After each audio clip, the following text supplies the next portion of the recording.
I love the idea of seeing that click, and you can get that. It can take a while to get it, but you can see when a student has suddenly grasped a concept, that they understand what it is that you've been saying, and when they ask a question that puts together a series of different topics and brings them all together, and you can see the learning in their face.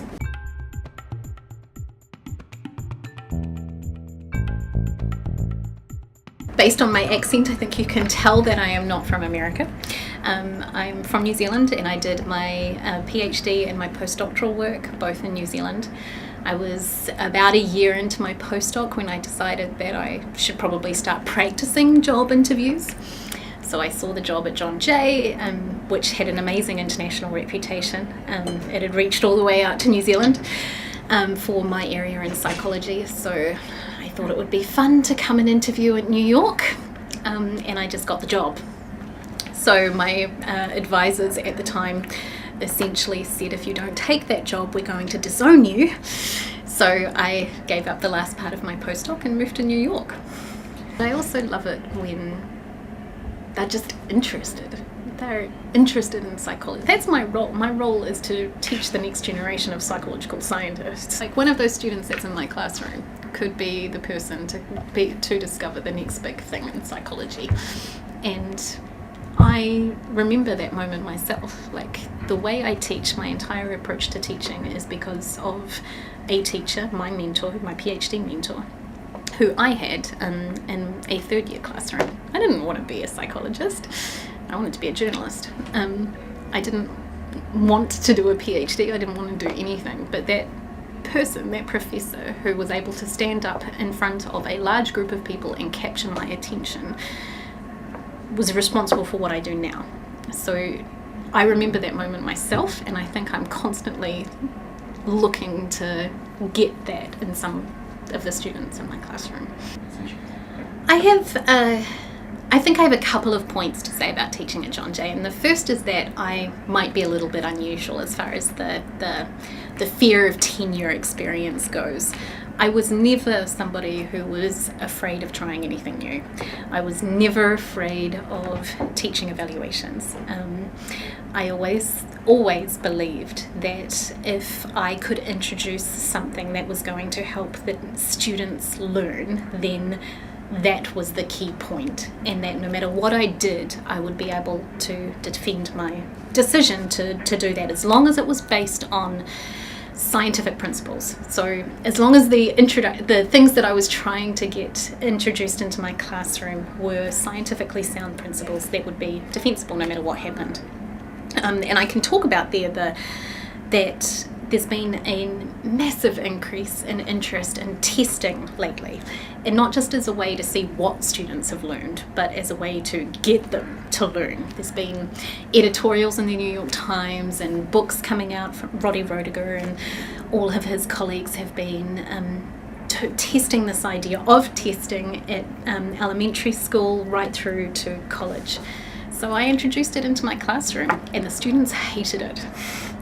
They hated it until they started seeing how it was working for them, because it's the idea that testing helps them to practice remembering the information that they've learned, and that's what they don't get the opportunity to do in a typical classroom. So my students get tested a lot.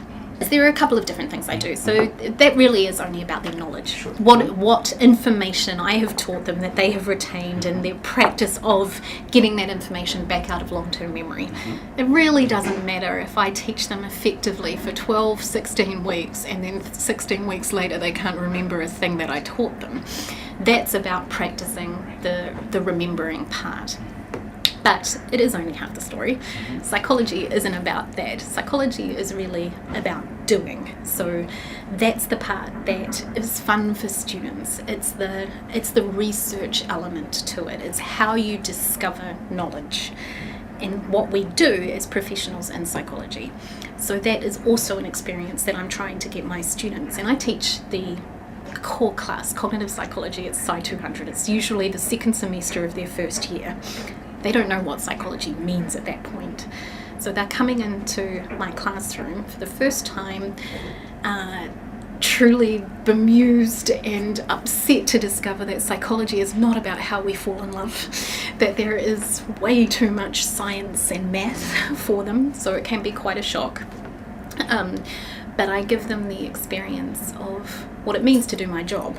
So they are doing experiments, and we had to find creative ways of doing that here. We don't have a large lab element. I'm teaching 200 students at a time. I can't get them all into small groups. I can't get them into a lab. So we worked with the publishers of the different textbooks to try and come up with the best online lab component that we could find, where we could structure the experiments that the students would be doing and tie them to what they were doing in class, and then they could do that wherever they were, whether it was on their cell phones or at home with a high-speed internet connection. So we did a lot of work around testing out these different elements to find an option where the students could really practice being psychologists. Research is incredibly important to me. It's important to me as a discipline. Psychology, you don't get into graduate school unless you have a research experience, and it doesn't matter whether you want to be a clinical psychologist or a research psychologist. But it's not just about psychology, but obviously that's what I'm talking about now. We had to come up with a way as a department of getting our students that experience. We have 2,200 majors. We are not going to be able to have them do the one-on-one model of research with a professor one-on-one in a lab. That would take forever. So we came up with a variety of different ways, and we really structured our curriculum around this. So in the first semester, the students learn what it is to do psychology by being participants in psychological experiments. So they have to do 10 hours worth of research experience as a participant, as a component of their course in Psych 101. And that means that they're participating in the experiments that as researchers we are running. So our doctoral students and us as professors and our honours students are using this resource, and the students get to experience that. Then we have created a situation where we have particular courses that work at the 200 level, 300 level and 400 level that then ties with our capstone class of supervised research experience. A number of students who have now been working with me for 3 years, they came in out of my Psych 200 class, which is something that I give the students the option to do in this last half of the class. They can come into my lab, they can sit in on my lab meetings. It does sometimes mean that I have about 60 people witnessing my lab meeting, which can be a little challenging. But they see everything that's going on and they start getting that experience, and they worked with my PhD students on their projects, and now they, for the first time, have designed and had started to execute their own projects, and it's amazing to see their development. And that's probably the favourite part of my job, is getting to see the students that I've taught in the classroom, where I'm literally teaching them the basics of what it means, to now where they are confidently presenting the results of their own projects and talking to President Travis and everybody else that comes along during research week confidently about what their contribution is to psychological science. My role as an educator is both simple and complex. At this point in their career, when I am teaching the Psych 200 class, some of my role is to teach them that psychology is much more complicated than they thought it was. And that can be a conflict, because they don't like that. They don't like that psychology can be about the brain. So it can be, that part can be a challenge. It's also a performer. I cannot teach them if they are not interested. So I have to be something more than myself in that room. So when I go in, I'm typically teaching 200 students. And that's a big classroom, it's a big space, there's a big stage area. I have to fill it. I have to be something that can detract them from their phones and the internet and everything else. And I have to do that when I am teaching them stuff that bores me senseless. So I have to be entertaining, which means that sometimes I have to be on even when I don't want to be. And I think that was a critical moment for me in my teaching development. This idea that I don't have to be the me that sits behind my desk when I am teaching. That is, it has to be a different kind of personality. I can be acting the professor in that environment. And I think that moment changed a lot about me as a professor. There's a lot to that role. I obviously have to get the information in, but if I don't have their attention, I can't do anything with that. So I will joke with them, I'll be sarcastic, I'll belittle my country, I will do anything I can to keep them and change my tone and show them videos, and we'll joke around a little bit. Anything that will keep their attention and make sure that the most critical pieces that I need them to go away with at the end of that lecture, they do. Whether it means making them stand up and recite information back to me or whatever it is. And that's easy to do when you recognise that it doesn't have to be the you that sits behind the desk.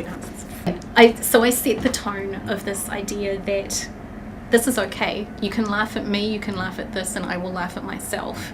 But I damn well expect you to listen, and I expect you to pay attention to me, and I expect you to learn, and I expect you to put effort in. And if you're not going to do that, then don't be in my class. That has got to be the bookend of that. I will do all I can to help you. I will use everything I know about psychological science and teaching and learning to help you learn, but you have to do your part too. And that means that my expectation is that you will do well. And I think that is critical, obviously, or I wouldn't do it. But I think we can have a tendency here at John Jay to believe that our students are special. They are, but they're not special in a bad way. And that doesn't mean that every student is special. Every student everywhere has a special set of circumstances that they come to the learning environment with. If I go into that classroom with an expectation that my students are not as good as students that I might have somewhere else, my teaching is not going to be as good. They are never going to rise to the same level if I go in expecting that they will not. So I point blank refuse to change the way I teach. I teach the same way here as I would anywhere else, and they will rise to the challenge.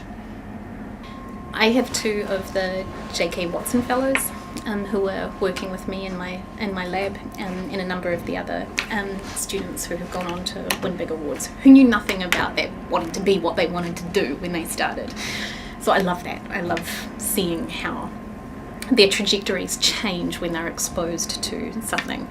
I think that's really fun.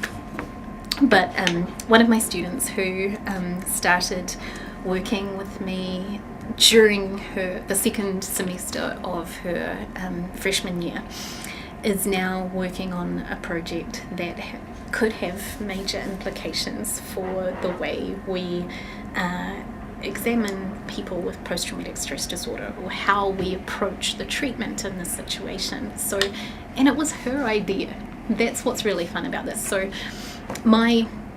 one of my major research area, well, altogether my research is interested in memory distortion, how it is that we come to remember things that never actually happened, in particular tied to traumatic memory distortion. So how we come to remember traumatic events, and how that might actually predict whether or not we develop post-traumatic stress disorder.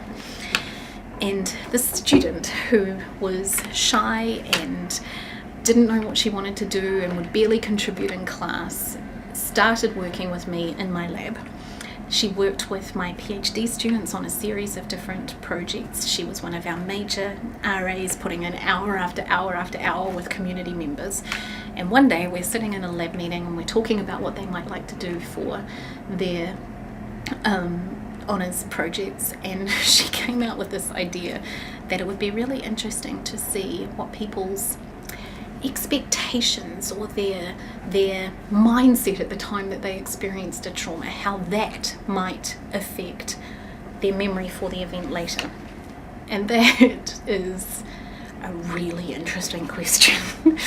It's a question that I'd been talking about with my colleagues. I'd never spoken to her about it, and she came up with this great design that has the potential to be an incredible publication, and if she can get the data all in, and she's well on her way to doing it, she should be able to land herself an impressive doctoral program.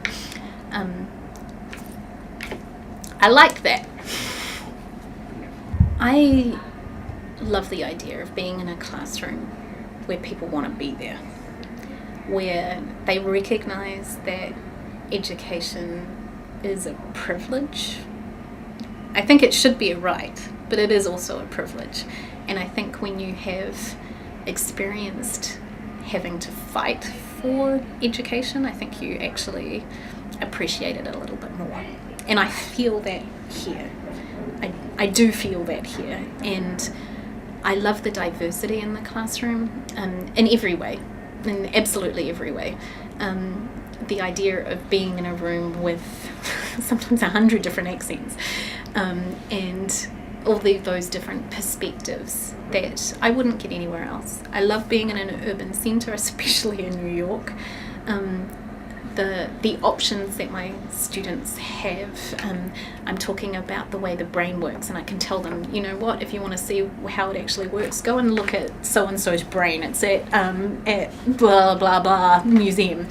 I like that it feels like a real seat of power in that respect, but I do think that it's the feeling of people feeling privileged to get an education. And I'm sure it's not true of everyone, but it feels more true here than I've experienced anywhere else.